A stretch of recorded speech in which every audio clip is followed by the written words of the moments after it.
Vamos a sumergirnos directamente en este análisis porque tenemos entre manos una historia que parece el guión de una película. Empezamos con el misterio de un crimen real y, de repente, nos encontramos de lleno en los engranajes de algo mucho mayor: el sistema de indultos presidenciales en Estados Unidos. Es un caso que arranca con una simple promesa y termina cuestionando cómo funciona realmente la justicia en las esferas más altas del poder. Nadie se levanta por la mañana pensando que va a caer en una estafa. Hablamos de una comunidad muy unida, gente centrada en la familia y en la ayuda mutua. Les prometieron que iban a hacer el bien en el mundo durante una época dificilísima, pero esa promesa se convirtió rápidamente en una pesadilla financiera y emocional absoluta. La gente invirtió para asegurar el futuro de sus familias, pagar escuelas o comprar una casa, y lo perdieron todo. Y el centro de todo este engaño es un nombre. Un supuesto hombre de negocios, casi una leyenda en su sector, que apareció de la nada durante la incertidumbre de la pandemia ofreciendo el negocio del siglo con suministros médicos. Pero claro, la pregunta clave aquí es quién se escondía detrás de ese nombre, porque esa identidad era el secreto mejor guardado y también el más oscuro de toda la operación. Fijaos en cómo se montó la trampa, porque es de locos. La propuesta era importar mascarillas desde Turquía para venderlas en Israel. Este tal Koenig decía tener contactos al más alto nivel en la FDA e incluso en la mismísima OTAN. Prometía un retorno garantizado del 25% en apenas 3 meses. Enseñaba fotos y vídeos de redes logísticas trabajando a destajo por todo el mundo, afirmando que el dinero estaba 100% seguro. Lo vendió tan bien que los propios inversores empezaron a pedir préstamos al banco solo para poder meter más dinero. Pero por supuesto, no había mascarillas. Era un esquema Ponzi de manual. Básicamente cogían el dinero de los nuevos inversores para pagar unos intereses completamente falsos a los primeros, manteniendo la ilusión de que el negocio iba viento en popa. Y mientras el castillo de naipes estaba a punto de derrumbarse, los organizadores se daban la gran vida. Se pulieron el dinero en aviones privados, noches de casino y un ático de lujo en Florida. Todo pagado con los ahorros de la comunidad. Como en toda estafa de este calibre, la gota que colmó el vaso cayó de la forma más extraña posible. Resulta que en un viaje en crucero de la empresa, uno de los cómplices principales, un tipo que llevaba años sin beber ni fumar, empezó a perder los papeles. Empezó a beber sin control, le pidió el divorcio a su mujer allí mismo en el barco y empezó a soltar historias delirantes sobre secuestros con armas y cabezas de caballos muertos.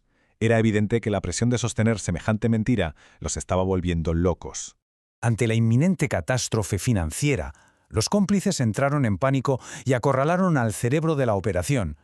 Y ahí es cuando se produce una confesión surrealista, que además fue grabada en secreto. Para ganar tiempo y evitar que nadie llamara a la policía, el supuesto Mike Koenig soltó la bomba.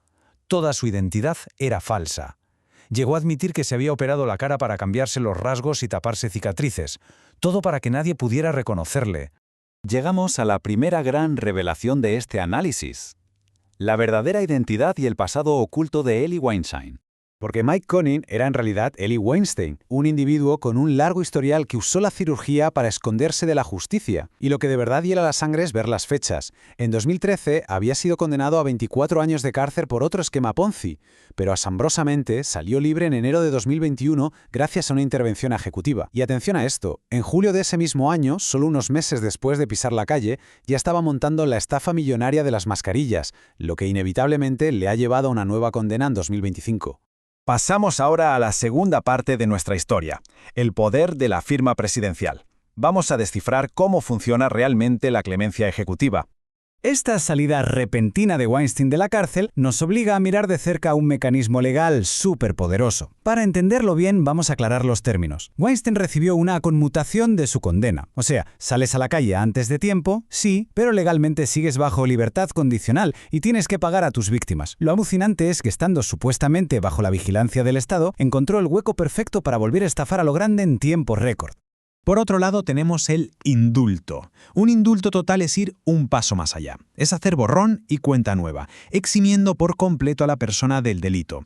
Las fuentes nos explican que el uso de este enorme poder históricamente acaba reflejando los valores y los intereses políticos del presidente que esté en el despacho Oval en ese momento.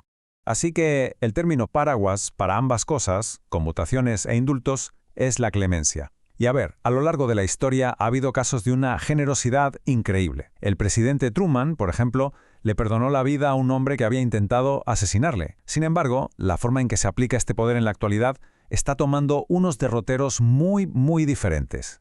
El contraste es brutal. Tradicionalmente, conseguir clemencia era un proceso larguísimo, de años, de revisión exhaustiva, siguiendo las normas paso a paso. Pero en la era moderna estamos viendo lo que los analistas llaman un sistema de pagar por jugar. Básicamente, un sistema rápido y a medida que parece favorecer enormemente a quienes tienen la capacidad de contratar abogados carísimos y con los contactos políticos adecuados. Y para poner esto en perspectiva, tenemos esta cifra: 1.500. Según los reportes, solo en el primer día del segundo mandato del presidente Trump se emitieron indultos para más de 1.500 personas relacionadas con los disturbios del 6 de enero. Es un número que nos da una idea clarísima de la escala masiva a la que se puede usar esta firma en un solo instante. Con este cambio en las reglas del juego, la lista VIP de solicitantes no para de crecer. Son personas con muchísimo dinero que pueden pagar a equipos legales expertos en presentar la documentación directamente a la administración, saltándose toda la burocracia habitual. Vemos nombres famosísimos que ya han recibido indultos y otros personajes muy conocidos que, según se informa, están moviendo hilos desesperadamente para ver si consiguen subirse a este tren. Y ojo, que la otra parte del espectro político también tiene su propio enfoque. La información analizada detalla que el presidente Biden también ha usado el poder de la clemencia, aunque en su caso de forma preventiva. Lo ha aplicado a miembros del ejército, legisladores y a su propia familia, con el objetivo explícito de blindarlos ante la amenaza de posibles procesamientos políticos. Y aquí llegamos a la otra cara de la moneda, que es francamente preocupante. Mientras los poderosos mueven hilos, el ciudadano común parece no existir. Hay casos documentados de personas, como una mujer que lleva 10 años en prisión, escribiendo cartas conmovedoras demostrando que se ha rehabilitado por completo. Pero si no tienes recursos millonarios o contactos en Washington, la esperanza de una segunda oportunidad es prácticamente nula. Esta disparidad es sin duda la conclusión más demoledora. Nos plantea un escenario tremendo, donde algo tan profundo como la redención deja de ser un ideal de la justicia para convertirse en un simple artículo de lujo, un producto disponible en el escaparate, pero solo para el mejor postor. Ni es justicia, ni es misericordia. Lo cual nos lleva de vuelta a nuestro protagonista, Eli Weinstein. Agarraos porque los reportes recientes indican que tras su nueva condena en 2025 ya está contactando a políticos y buscando apoyos para pedir un nuevo indulto. A pesar de haber usado el primer perdón presidencial para robar millones, el sistema actual sigue dejándole la puerta abierta para intentar salir de la cárcel comprando influencias. Es increíble. Pero mientras hablamos de lobistas y firmas presidenciales, no podemos olvidar quién paga la factura real de todo esto.